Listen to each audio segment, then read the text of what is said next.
तव कथामृतम् तप्तजीवनम् कविभिरीडितम् कल्मषापहम्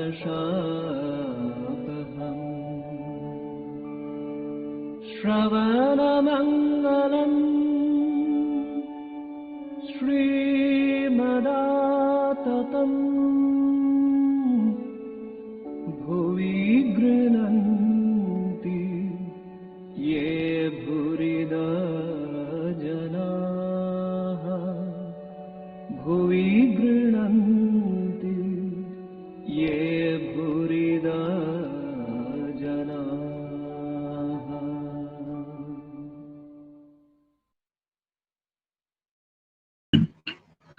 ॐ तव कथामृतं तप्तजीवनं कविभिरीडितं कल्मषापहं श्रवणमङ्गलं श्रीमदाततं भुवि गृह्णन्ति ये भूरिदा जना. We are studying the Gospel of Sri Ramakrishna, chapter 31.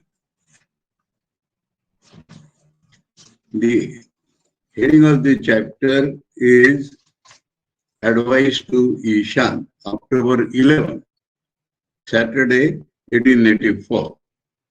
And we have come to that portion where Thakur is talking with Ishan. Now we have to understand a little the personality of Ishan. He was in his own time, he was a good officer in the Accountant General of Bengal. That was one point. He was sufficiently rich. And Swami Vivekananda says that he was equally as philanthropist, if not more, than Ishwar Chandra Vidyasagar. And then, because of his impartial, unbiased nature of his mind, he was adept in becoming the arbiter in people's quarrels. So that had become as if his main profession at that time.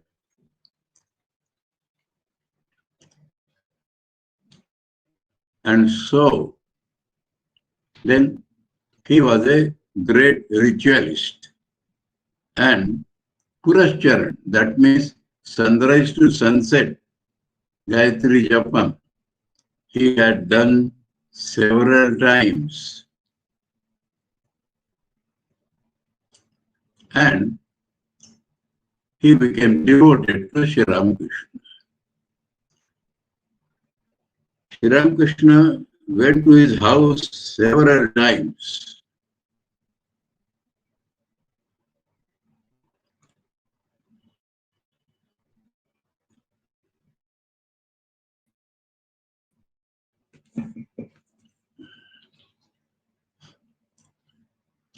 That was his background. And he had done all this almost throughout his life up to that point.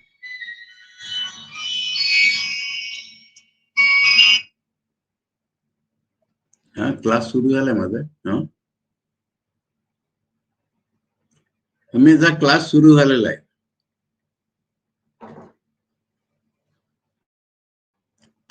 That was his position. And he had done it throughout his life. Then what does Sri Ramakrishna want from him? Sri Ramakrishna wants, he sees two obstructions. His addiction to rituals is one obstruction. Second is his expertise in becoming arbiter itself is an obstruction. Sri Ramakrishna wants that he has done enough of these two.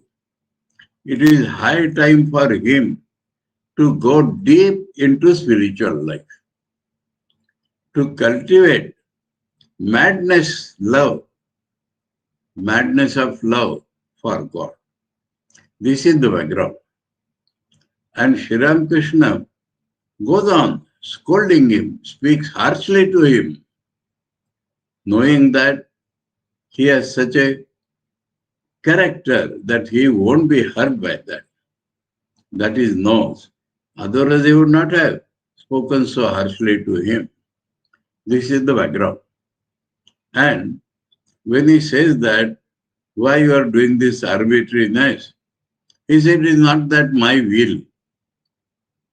He wanted to say that circumstances, people come to him, and so he does it. Sri Ramakrishna says that is mother's play. And mother likes to keep people deluded by her play, but you should cut out of it. It is for you. So that is the portion where we are talking. So we come to that point.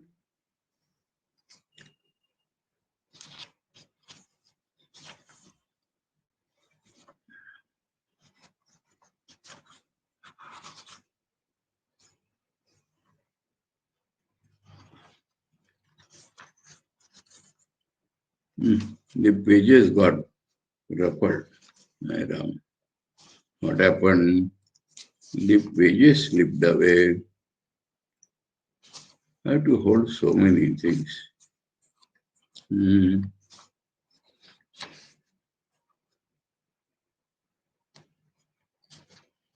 Sorry.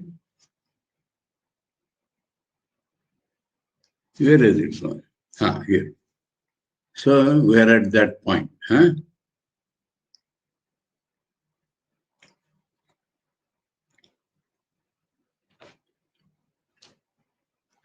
We go back to that point little. Sri Ramakrishna, you are engaged in arbitration. The Divine Mother says to herself, my child over there is now busy arbitrating and is very happy.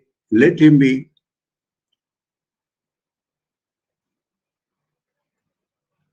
In the meantime, Ishan had been holding Sri Ramakrishna's feet. He said humbly, it is not my will that I should do those things.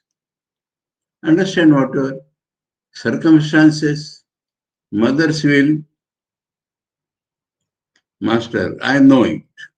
I know it. But that does not mean that you must stick to that. That is the message. It may not be your will, but you are doing that, and that is obstructing your spiritual progress. Enough of that. You have done it all your life, and that has maybe prepared your mind to some extent, but now you must go deep. I know it. That is the meaning of the word, I know it. This is the Divine Mother's play, her Leela. It is the will of the great enchantress that many should remain entangled in the world. But why should you be one of them? Do you know what it is like? How many are the boats of mind that float on the ocean of this world? How many are those that sink? Remember that the boat may sink. You have to cut out of that. Again, out of 100,000 kites at best, but one or two break free. Why should you not be that? And thou dost laugh and clap the hands of mother, watching them. So both is mother's will. Mother is playing with the kites. And innumerable are the kites. 100,000, 1 lakh.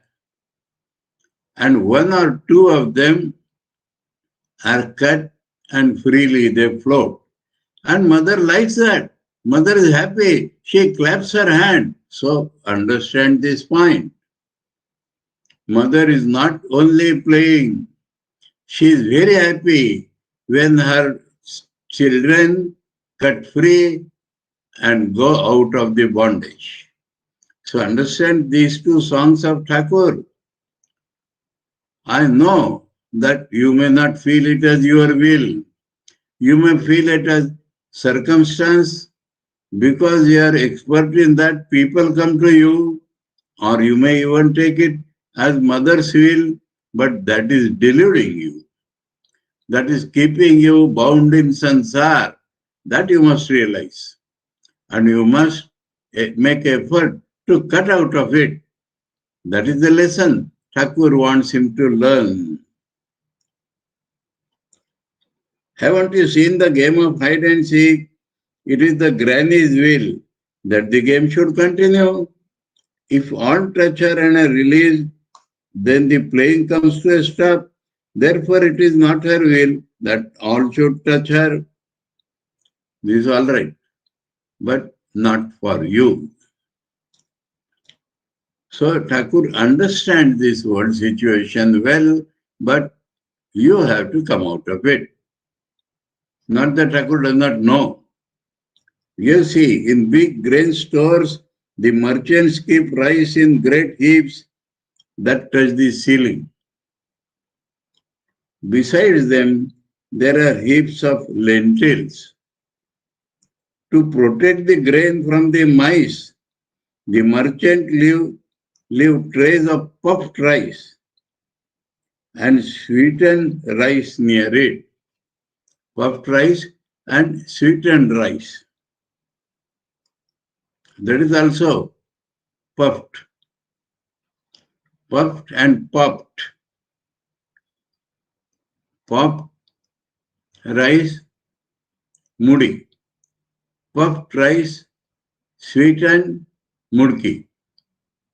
So what is called laya, khile. That is when the paddy is puffed, then that comes.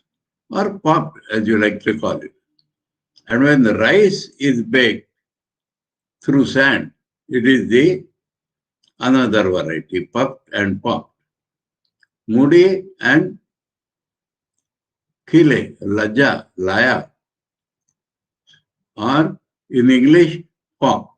Popcorn, you know, like that pop paddy. So, this, why? Because,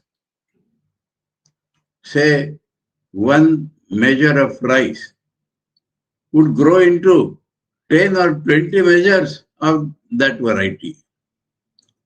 So it is an appearance only, and that they keep in the front. So mice are satisfied with that. They go on nibbling by their teeth whole day long, and the main grain store is saved.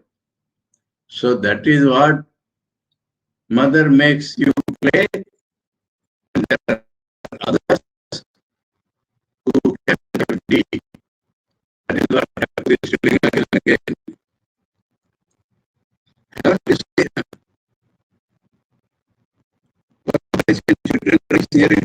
the mice like this smell and the sweet taste of these, and so stay around it. They don't find the big heaps of grain. Similarly, men are deluded by women and gold. They provide some sort of enjoyment.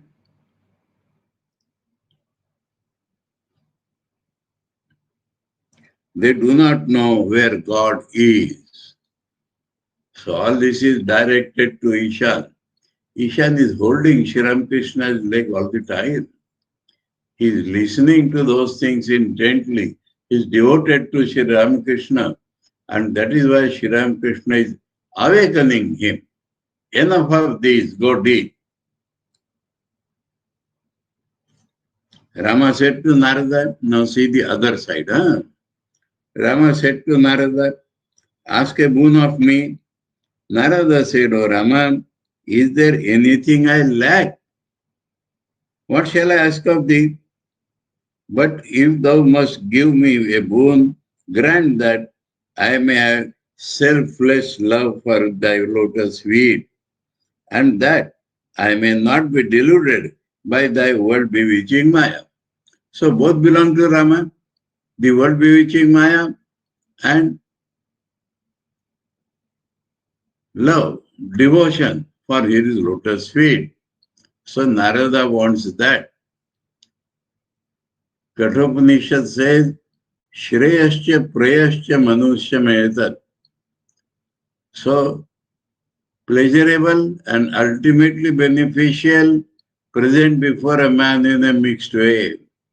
The wise man selects that ultimately beneficial and rejects the pleasurable, which may appear like beneficial, but he can understand that. And so, that what Thakur is teaching Ishan.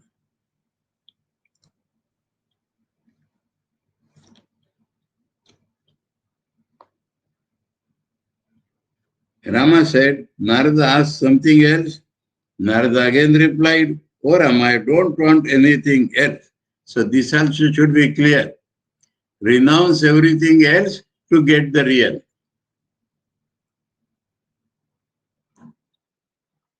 Be gracious to me and see that I have pure love for thy lotus feet.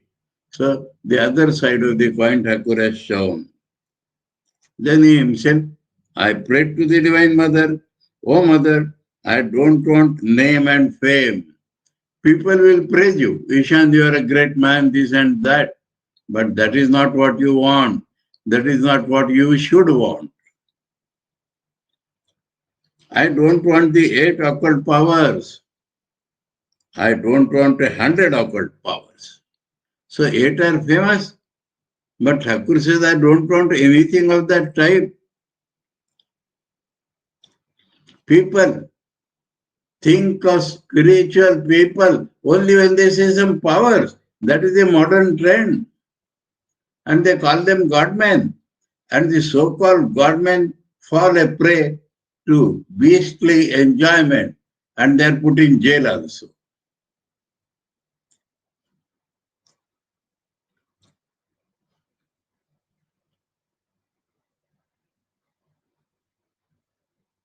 I don't want 100 occult powers.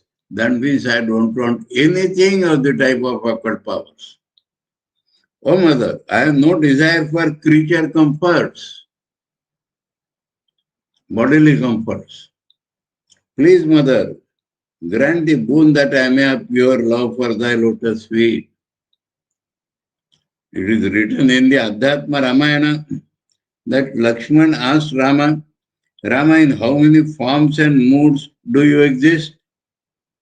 How shall I be able to recognize you? Rama said, brother, remember this. You may be certain that I exist wherever you find the manifestation of ecstatic love, madness of love, intoxication of love for God. That love makes one laugh and weep and dance and sing, goes out of the normal behavior of man. If anyone has developed such love, you may know for certain that God himself is manifest there. Chaitanya Deva reached that state. Now Master Masha's comments. The devotees listened spellbound to Sri Ramakrishna. His burning words entered their souls, spurring them along the path of renunciation. In Bengali, there is one more remark. Master Masha said, not only Chaitanya, but the same thing is seen in Sri Ramakrishna also. Now, he spoke to Ishan in a serious voice. All this was not less serious, but is now in a serious voice talking directly to Ishan. He has prepared the background, told all the sides, and now wants to hit it directly. Another obstruction.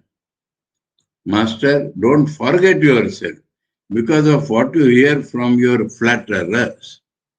That is another obstruction. Flatterers gather around a worldly man. Vultures gather around the carcass of a cow. So, the value of gathering flatterers becomes a big thing in life because they like to hear your praise. But the flatterers are only interested in your money. They are not really interested in praising you. They think that by praising you, they will get something out of you. Worldly people have no stuff in them. They are like a heap of cow dung. Flatterers come to them. So you should not be like a worldly man and say, you are so charitable and wise, you are so pious. These are not mere words, but pointed bamboos thirst at them. How foolish it is to be surrounded day and night by a bunch of worldly Brahmin Pandits and hear their flattery. So don't be that. Come out of it. Worldly men are slaves of three things. They are slaves of their wives, slaves of their money, slaves of their masters. Can they have any inner stuff? There is a certain person whom I shall not name. He earns 800 rupees a month, but is the slave of his wife.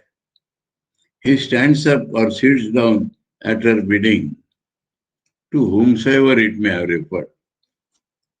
Arbitration and leadership, how trifling these are. Charity and doing good to others, so all that Ishan was doing. You had enough of these. Those who are to devote themselves to such things belong to a different class. Now the time is ripe for you to devote your mind to the lotus feet of God. If you realize God, you will get everything else. So, Thakur is not decrying doing good to others and all that thing, but that is at a lower level. It is not for you now.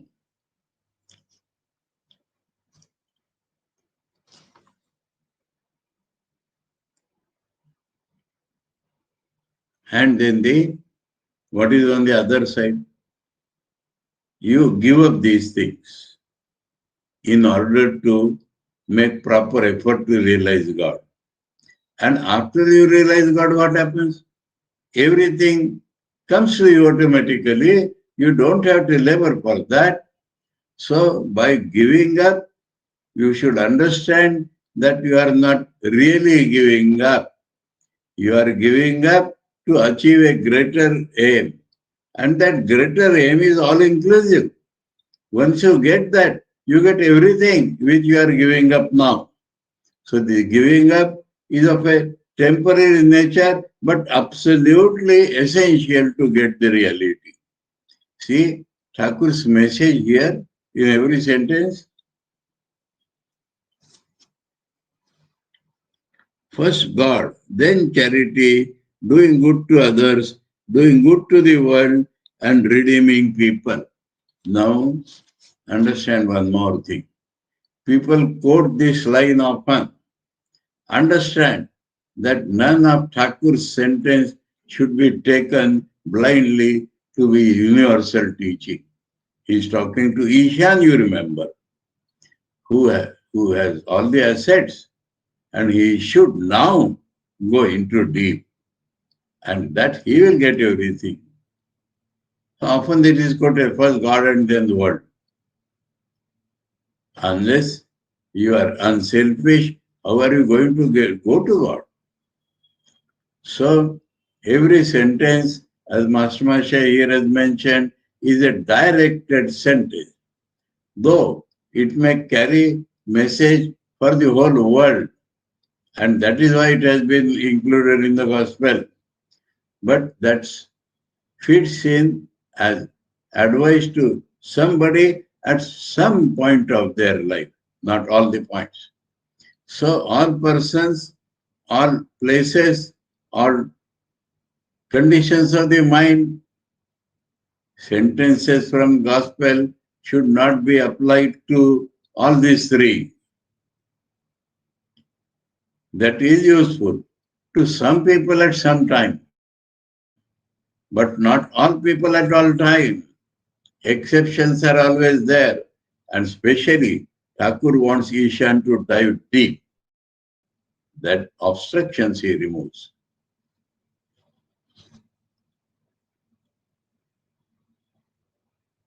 Doing good to others, doing good to the world, and redeeming people. Why need you worry about these things? Ravana died in Lanka and Behula wept for him bitterly. Irrelevant things for you now. That's the trouble with you. So this you is important. In the Gita, as the Lord tells Arjuna, Jnana gives moksha, but for you, your adhikar is in karma now. In the Bible, in the Sermon on the Mount, he is telling his chosen disciples, let them follow the rules, but I tell you. So this you is important here, the condition of the mind of a man. If it is evolved enough or not evolved enough. It will be very good if a world-renouncing sannyasi gives you some spiritual instruction. That means Thakur himself is giving that. The advice of the worldly man will not be right. Be he a Brahmin Pandit or anyone else who were surrounding Ishan at that time. Be mad. Be mad with love of God. Let people know that Ishan has gone mad and cannot perform worldly duties anymore. You are done enough. Then people will no longer come to you for leadership and arbitration. If you become mad, people will understand you have gone to another field and they will not come to you. So he said that I am not by my will, meaning people come to me, so that will automatically stop if you pointedly go higher in the eyes of the public also. Throw aside the koshakushi and justify your name of Ishan. Koshakushi represents the rituals here, his Purashcharan and all that. He says, throw away that. And prove your name Ishan. Ishan means God, Shiva, ruler. Ishan quoted. That means it has entered Ishan now. O mother, make me mad with thy love. What need have I of knowledge or reason? Master, mad. That is the thing. So he has found that Ishan has picked it up and he points that again. Shivnath once said that one loses one's head by thinking too much of God. What said I? Can anyone ever become unconscious by thinking of consciousness? God is of the nature of eternity, purity and consciousness.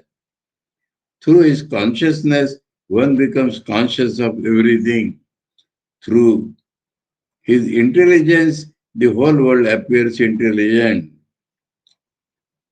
Shivnath said that some Europeans had gone insane, that they had lost their head by thinking too much about God.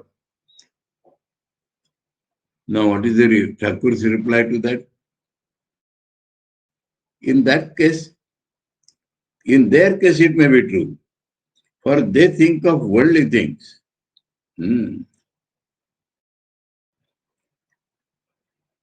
Some Europeans have gone insane, that they had lost their heads by thinking too much about God. Thakur says, no, they have gone mad because they were thinking of worldly things. There is a line in a song, divine fervor fills my body and robs me of consciousness. The consciousness referred to here is the consciousness of the outer world. So you are not actually gone unconscious. Head has not gone wrong. Clear? It may be true in their case. They are thinking of the world, not thinking of God. Thinking of God makes you super conscious. Ishan was seated touching Sri Ramakrishna's feet and listening to his words. Now and then, he cast a glance at the basalt image of Kali in the shrine. In the light of the lamp, she appeared to be smiling. It was as if the living deity, manifesting herself through the image, was delighted to hear the master's words. Holy as the words of the Vedas. The master's reflection, Ishan, pointing to the image. Those words from your sacred lips have really come from there. Ishan has understood now. He has understood Thakur's advice is infallible. Thakur's advice is not his personal advice. It has come from the Mother of the Universe. It has come from God Himself through Thakur, through that form. Master. So Thakur immediately understands that he has got that and he wants to reinforce that. I am the machine and she is the operator. I am the house and she is the indweller. I am the chariot and she is the charioteer. I move as she moves me. I speak as she speaks through me. In the Kali Yuga, one does not hear the voice of God, it is said, except through the mouth of a child or a madman or some such person.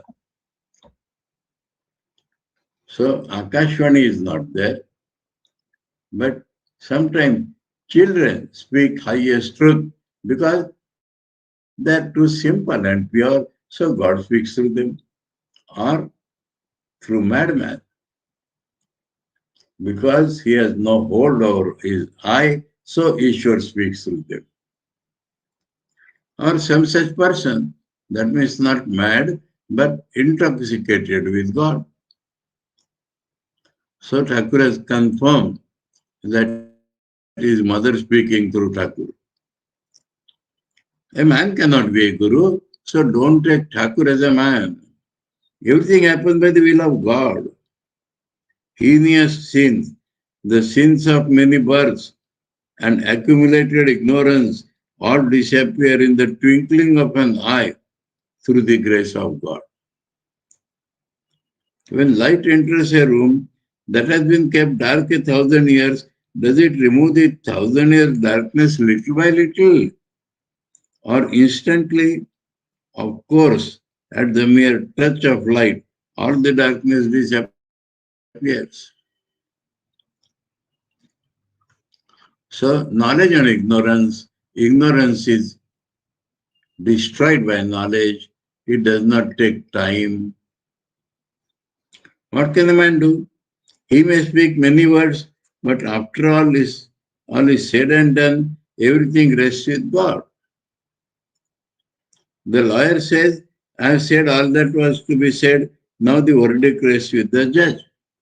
This is an example that man makes self-effort and the final result comes from God, as it is coming from Thakur. Brahma is actionless. When it is engaged in creation, preservation and distribution, it is called the primal power. When does not mean that sometimes he does that. When means when we see him like that. Adya Shakti. The power must be propitiated. Don't you know that it is so written in the Chandi, Durga Saptashati? The gods first sang a hymn to the Adya Shakti in order to propitiate her. Only then did Hari wake up from his yoga sleep. So there is a story in the Puranas like that. Ishan knows that. Yes, sir.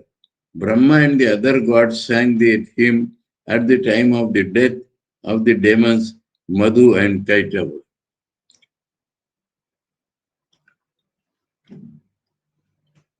That hymn Ishan is singing now. Swaha, Vashat, and Swada are thou. Thou, the inner self of the mantra. Swaha is when oblation is given for gods. Vashat for Swada are for forefathers. Vashat for, I don't remember here. But three types of beings, that is the meaning. Thou the inner self of the mantra, thou the nectar of immortality, O everlasting one, eternal and unutterable art thou, and yet thou art manifest in the three matras and the half matra. That is about Omkar. A, Uma are three matras, and the effect of that completion is taken as half matra or infinite matras or no matra. In three ways it is described.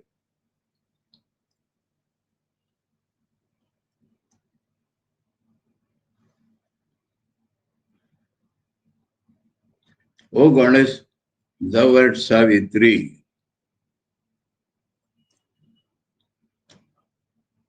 Savitri is the goddess of Om, it is told here. Okay. Thou art the ultimate mother. All things have their support in thee, by whom the universe was made.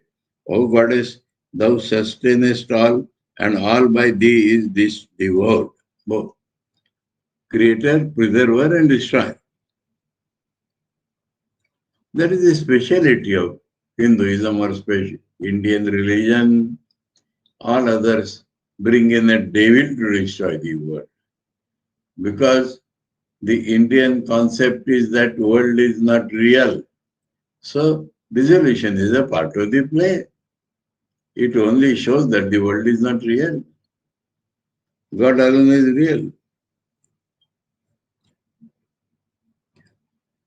And these devour, it destroys does not mean, it destroys means it swallows it. It has come from her, it goes back to her. Thou it is that we call the creator. When thou createst the world, O embodiment of creation. Thou it is that we call the preserver. When thou preservest it. Thou it is that we call the destroyer. When thou destroyest it.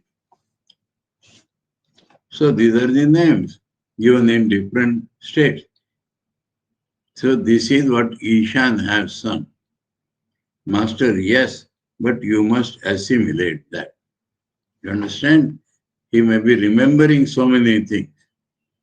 And by Thakur's constant advice, he is getting some touch with that. But Thakur says, you must assimilate it. That should become a part of your life and consciousness. The master rose. He mounted the platform in front of the shrine and saluted the mother, touching the ground with his forehead. The devotees quickly gathered round him and fell at his feet. They all begged his grace. He descended from the platform and started towards his room, conversing with M. First he sang. So this was all happening in the front of Kali temple. So now he has come out. I bow my head, says Prasad, before desire and liberation, knowing the secret that Kali is one with the highest Brahman. I have discarded once for all both Dharma and Adharma. So I, Dharma, I, Adharma, I desire, that I itself has been given up. The master continued, do you know the meaning of Dharma and Adharma? Here Dharma means religious acts enjoined by the scriptures, Punya Karma. such as charity, Shraddha, feeding the poor and the like. Shraddha it should be, huh?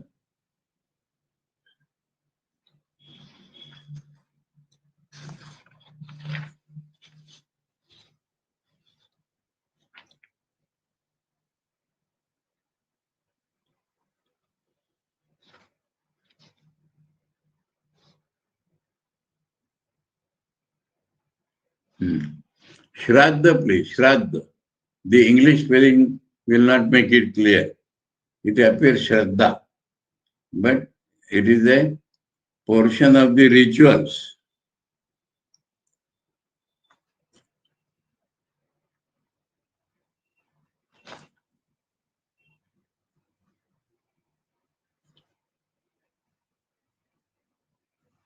Here, dharma means religious acts enjoined by the scriptures, such as charity, Shraddha, not Shraddha. Spelling appears to be the same. Now, diacritical mark is given, a dash on S, and diacritical mark is on A also, Shraddha. So, without the diacritical marks, it will become Shraddha. I read wrongly, let me tell you, because the diacritical marks I did not mark. Diacritical marks, because English has only 26 letters and Sanskrit has 50 or 52. To express correctly, the Orientalists have decided upon diacritical marks to make this 26 equivalent to 50. And so the diacritical marks, if it is given on S, it means not so, it means show. Half show, followed by R, become shra. And horizontal line above A makes elongated A. So it becomes shra. And DDHA without a diacritical marks. So Shraddha. That is the only word. Because it is Sanskrit, the diacritical marks have been appended to that. Feeding the poor and the like. The performance of this dharma is called the path of karma. It is an extremely difficult path. It is very hard to act without motive. So desires do come.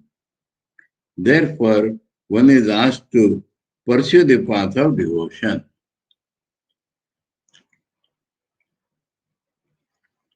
A man was performing the Shraddha ceremony at his house.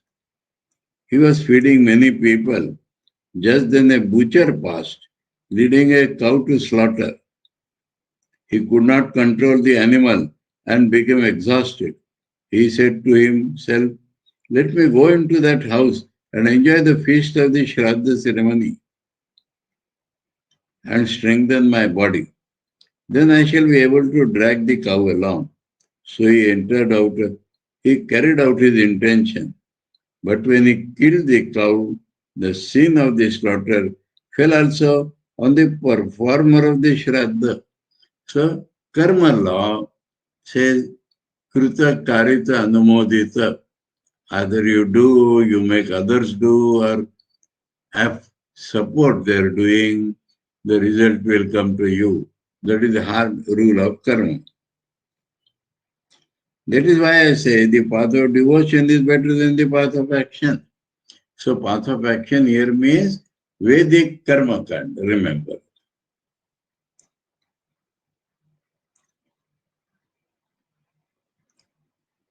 From Master's teaching itself, Swami Vivekananda has drawn this karma yoga according to Gita. The Master entered his room accompanied by M. He was humming a song. The forceful words of renunciation that he had just spoken to Ishan found expression through its words. He sang the lines, "Mother, take everything else away from me, but leave me my necklace of bones and my pot of hemp." renunciation. That is Shiva's.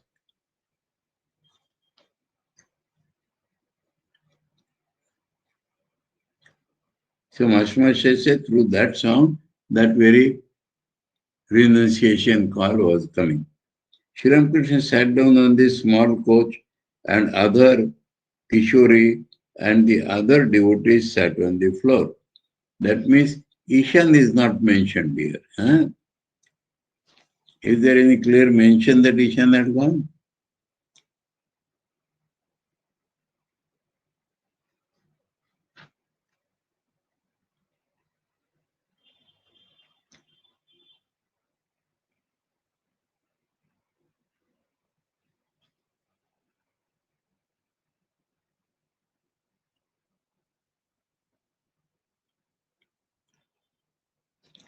Though it is not clearly mentioned, this is Dwadash Pariched in Bengali. So Ishan sang that hymn and Thakur said, you have to assimilate that. Up to that point, Ishan is there. It seems Ishan has gone and Thakur is coming to his room with other devotees. Understood this point? Though it is not clearly mentioned here. So this dharma, adharma and all that, Ishan is not listening to that.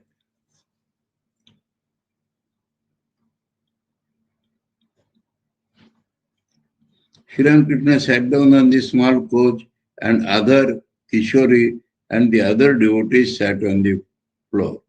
Ishan is not mentioned. Huh? Master to the devotees. I was noticing Ishan. So clearly Ishan is not there, though his leaving has not been mentioned.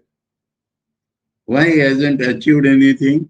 So Thakur is telling the analysis of Ishan's mind to others, because they will be surprised how he is scolding Ishan.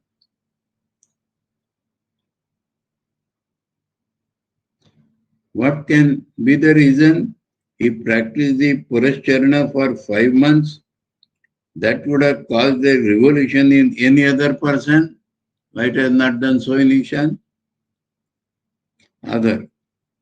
It wasn't wise of you to say those things in front to him in front of us. So some sort of formality, some sort of hurting the ego. Other is mildly talking. Master, how is that? He is so much given to japa. How can words affect him? So he is of a different nature, Thakur knows.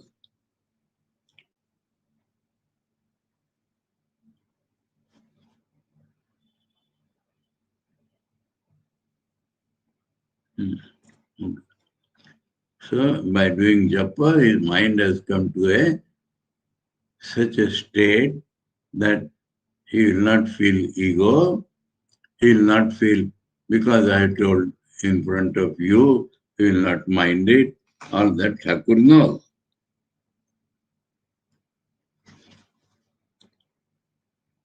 After a while, Sri Ramakrishna said to other, Ishan is very charitable. So Thakur knows Ishan's good points.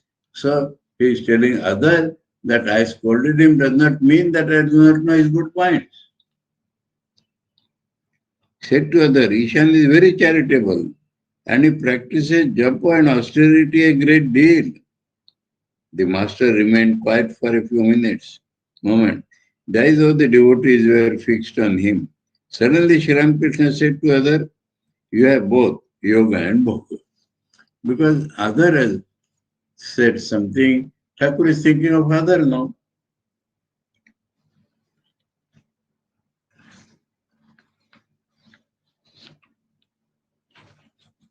So that completes our October 11. We shift to October 18, Saturday, 1 week after that, 1884. It was the day of the worship of Kali, the Divine Mother. That is Diwali. Everywhere else in India, it is Lakshmi Pujan, but in Bengal it is Kali Pujan.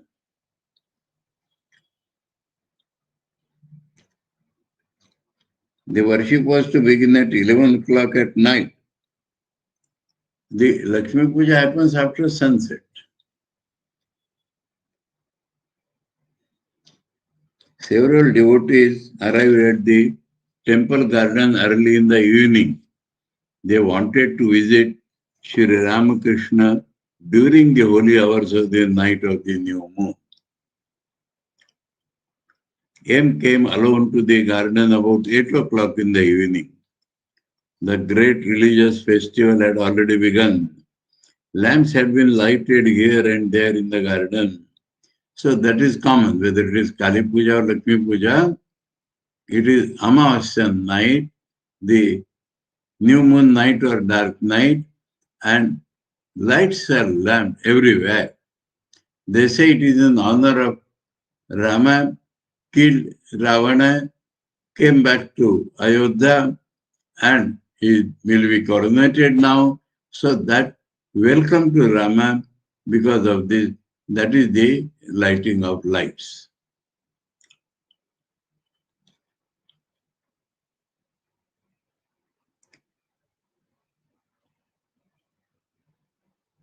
Lamps had been lighted here and there in the garden, and the temple was brightly illuminated. Music could be heard in the Nabat. The temple officers were moving about hurriedly. There was to be a theatrical performance in the early hours of the morning. The villagers had heard of the festive occasion, and a large crowd of men and women, young and old, was streaming in. In the afternoon, there had been, Master came at 8 na, so he's telling what had been. In the afternoon, there had been a musical recital of the Chandi by Raj Narayan. He was a famous singer of Chandi. Sri Ramakrishna had been present with the devotees and had enjoyed the recital immensely. As the time for the worship approached, he was overwhelmed with ecstasy. M found Sri Ramakrishna seated on the small couch in his room. Baburam, the younger Gopal, Haripada, Kishori. Younger Gopal is different, Gopal, elder, is different.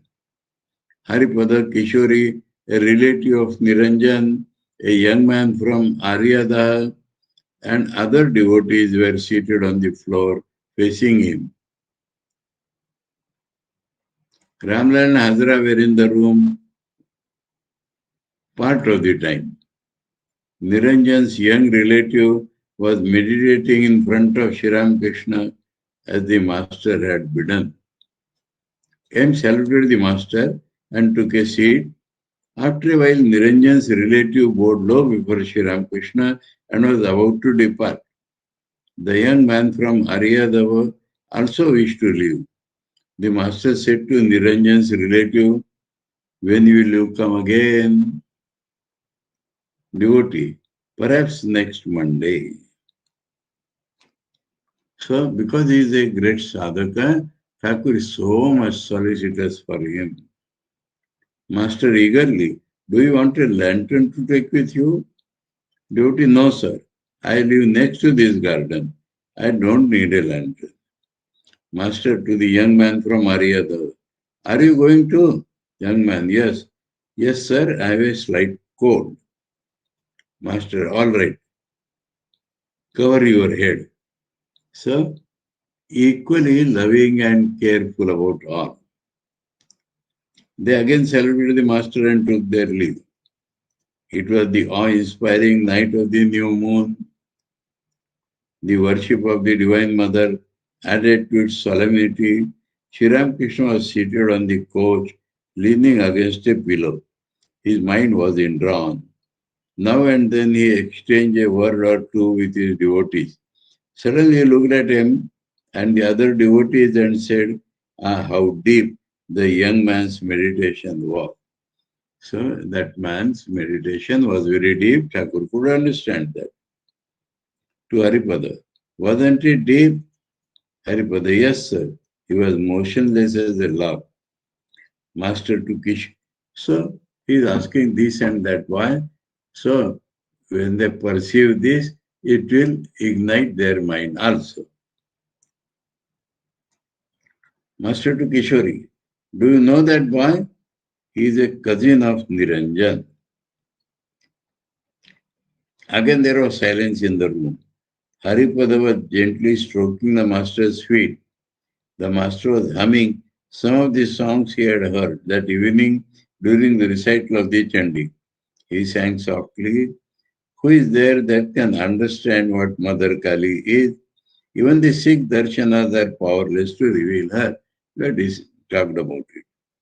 Sri Ramakrishna sat up with intense fervor. He began to sing about the Divine Mother. Because that is the day special for her, Sri Ramakrishna quickly has gone into that mode. All creation is the sport of my mind, Mother. All creation is the sport of my mad Mother Kali. My mad Mother Kali. By her Maya, the three words are bewitched. Mad is she, and mad is her husband, Shiva. Mad are her two disciples. Kali's disciples. None can describe her loveliness, her glories, gestures, moods. Shiva, with the agony of the poison in his throat, chants her name again and again. So that is how it is described. The personal, does she oppose to the impersonal?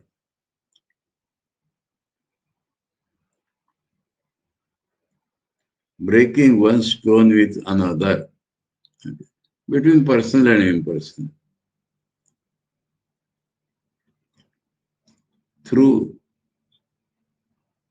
Though to all else, she is agreeable, where duties are concerned, she will not yield. Keep your raft, says Ramprasad, afloat on the sea of life, drifting up with the flood tide, drifting down with the ebb tide. The master was quite overwhelmed with the sound. So Sri Ramakrishna himself has sung it. He said that songs like these denoted a state of divine inebriation. He sang one after another. This time I shall devour thee utterly, Mother Kali, for I was born under an evil star, so figuratively.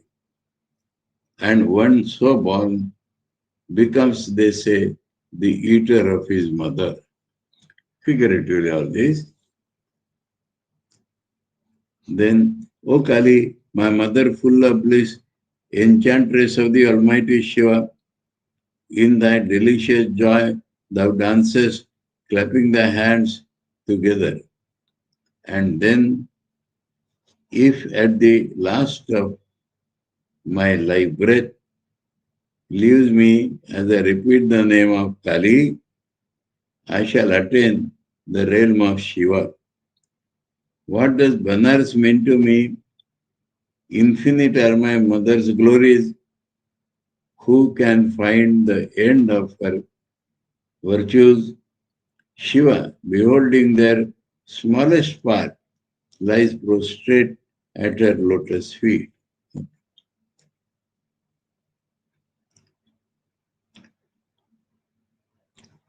So only one thing is there. Why should I go to Banaras? Because if I repeat her name, it will be equivalent to that. Oh, we have come to the end of the time.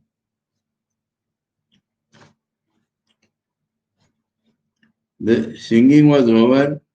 Two sons of Raj Narayan entered the room, so we shall take it up tomorrow.